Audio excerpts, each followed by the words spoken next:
The question is, where is the Muslim to if their ulama don't cooperate and the Ahmadiyya movement? You see, whenever God sends someone from himself, it has many reasons why God decides. He knows best. But the Holy Quran speaks generally of those reasons.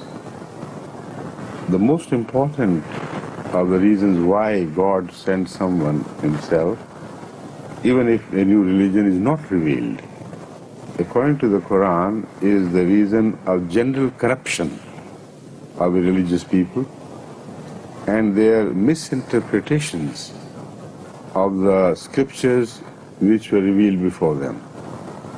That's one very important reason which has been repeatedly mentioned in the Holy Quran with reference to the Jewish people and earlier people following other religions. And the second reason, there's so many, but the second important reason, which I think is very strongly applicable to this situation, is that the leadership of religion becomes corrupt. And they don't care what happens to religion. They care for their own ulterior motives. They begin to sell the revelations of Allah, the ayat, the signs of Allah, at cheap prices. Which means they talk of religion and make it a sign, an instrument of their own personal advantage. So this selling of the verses of Allah is not like going to the market and they're sitting, you get this verse and that verse. It means those verses are distorted in their meaning so that they become advantages to the people who do this, the leaders who do this. And they do it to serve some purposes. For instance, sometimes governments want an edict on an issue. And they go to the ulama and they say, we want a supporting evidence from this or that book. They say, there you are, we'll give us time, and then they bring out something, you can do it, go ahead. Now, when ulama become distorted in any religion, I'm not talking of Islam alone, then is the time for God to take the leadership in His own hand. This reminds one of the process of martial laws, where the political leadership fails to establish law and order and discipline. Although I am not in favor of martial laws, but it happens when there is no other alternative. Then martial laws are imposed and the leadership is taken away from the people's decision, is imposed. Now that is wrong because it is man-made. But when God imposes martial laws, it's always right. It's like declaring, none of you is now capable of leading my people. So I'll take the matters in my own hand and make the appointment where I like it and where I deem fit. And then the same people, the ulama particularly, return back and say, why this man, why that man? He's small, he belongs to ordinary people, he doesn't belong where we think the dignity lies and the honor lies, and things like that. And this proves the point that it was the right time that Allah took this decision. So He asked, will they distribute the blessings of Allah as if they had taken the decisions of God into their own hands? So this reaction of the society fully endorses God's decision, the rightness of God's decision, that He moved right in time. So when this happens, Allah does send somebody to save a people whom He wants to continue. If He wants to wipe out a people, then this doesn't happen like this. Then sometimes God does not care. Let them do whatever they like. They're permitted to pursue their own several paths and meet the natural consequences. But where a religion is alive, and God wants to keep the people alive, then this does happen, that God always interferes at certain times. So this is how I read the meaning of the prophecies about the Mahdi and the Messiah. When this part is translated, then I'll turn to the second part of the question. This introduction was essential for my answer to the question which we have just raised. Now, when God sent someone to save the people, the question which was addressed to me is already answered. If somebody followed him, he would be saved. If he didn't, then he will go the path of ultimate destruction and head towards the precipice, from where sometimes there is no return. So this is understandable with reference to the history of religion, not only Islam but all religions.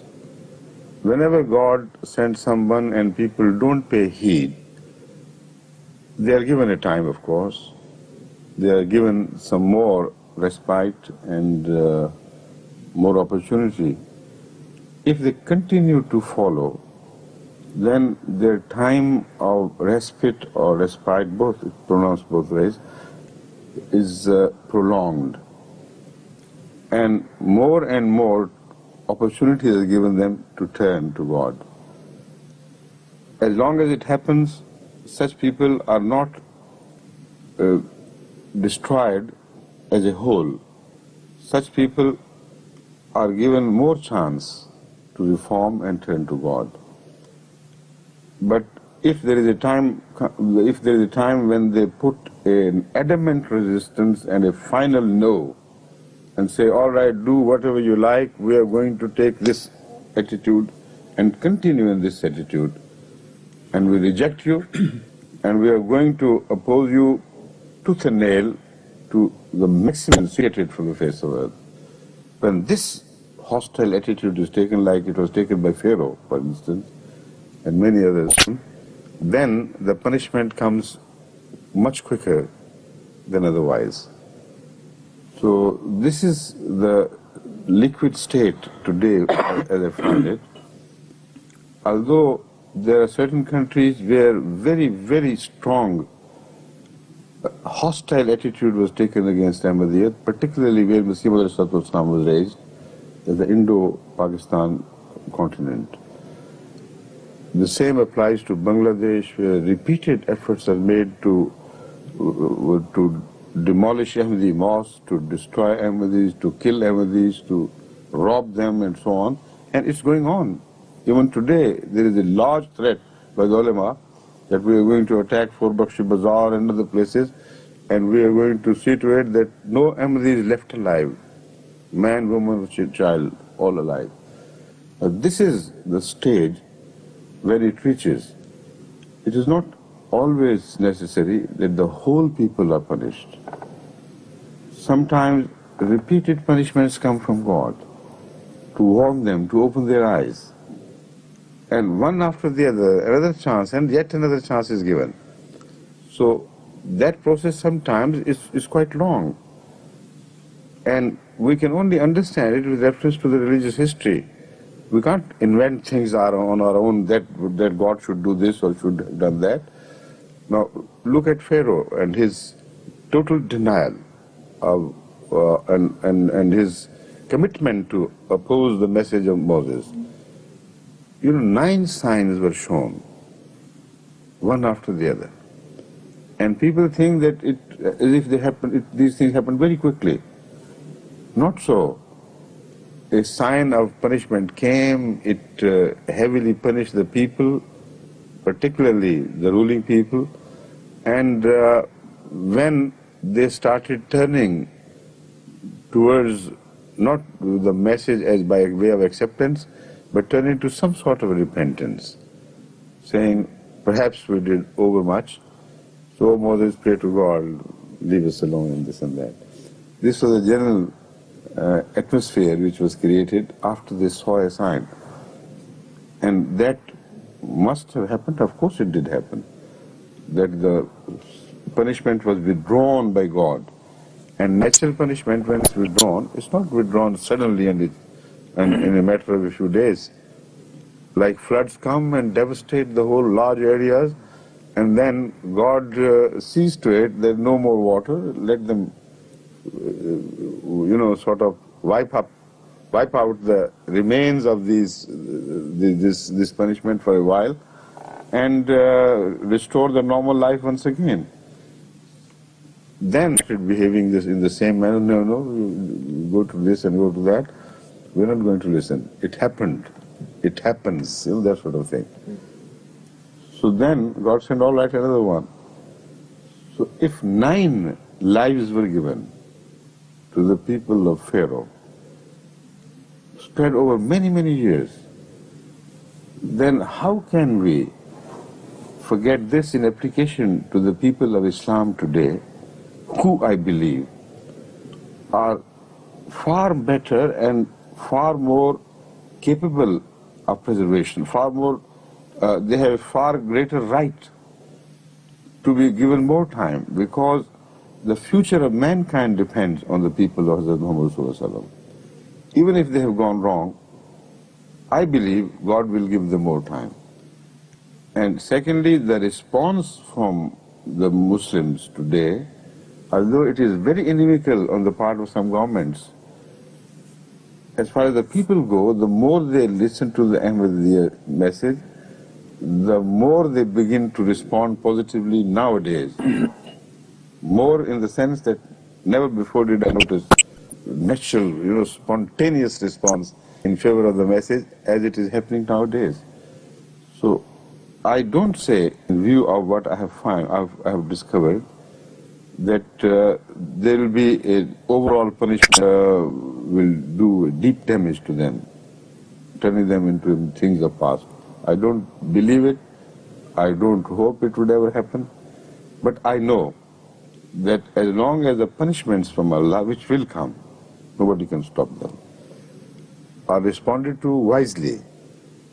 And after every calamity or every mishap or every worsening of the political situation, their economic situation, after every attempt on their part fails to improve the things, if more people turn to the message of Masih, Islam, these problems will be resolved one after the other. For a while, more time would be given, and then before the next punishment, they would have to, in the sight of God, before the next punishment, if people turn wrong again, and particularly in relation to Ahmadiyya, become more cruel than before, then there is, of course, the danger of yet a greater punishment to come. But I have already spoken on the subject of my personal assessment. I believe that the response from among the Muslims all over the world is becoming far more encouraging than ever before. In the light of this, the Muslims, inshallah, will receive more favors from Allah with the passage of time, and they'll be given more time. But as far as certain governments are concerned, I can't say that of them. Some governments are very vicious. They're absolutely, completely given over to their own ulterior motives. They don't care for Islam. They don't care what may happen. There are certain ulama in the same countries which do not care what becomes to the Muslims vis-a-vis Islam and Islamic values. What becomes of Muslims vis-a-vis Islam and Islamic values, which is, if they have become dacoits, if they become thieves, if they become robbers, if they become fornicators and abductors of children and liars and everything, the mullahs don't care. They sit tight over their chairs of authority. But the moment they begin to turn to the message of God, then they lose all patience and they become violent. Now these are the things which do attract the wrath of Allah. So there are two different things. One, the people of Islam. I believe the people of Islam are innocent and simple-minded and they are being misled, and they do not insist in their folly. When they listen to the message, at last, when it reaches them in the pure form as we convey to them, the response is beautiful. So they will be saved by Allah, they will be spared. But these leaders of the folly, those governments who knowing things, willfully do injustice to the path of Allah, to the people of God, then I don't think they will be spared long from punishment.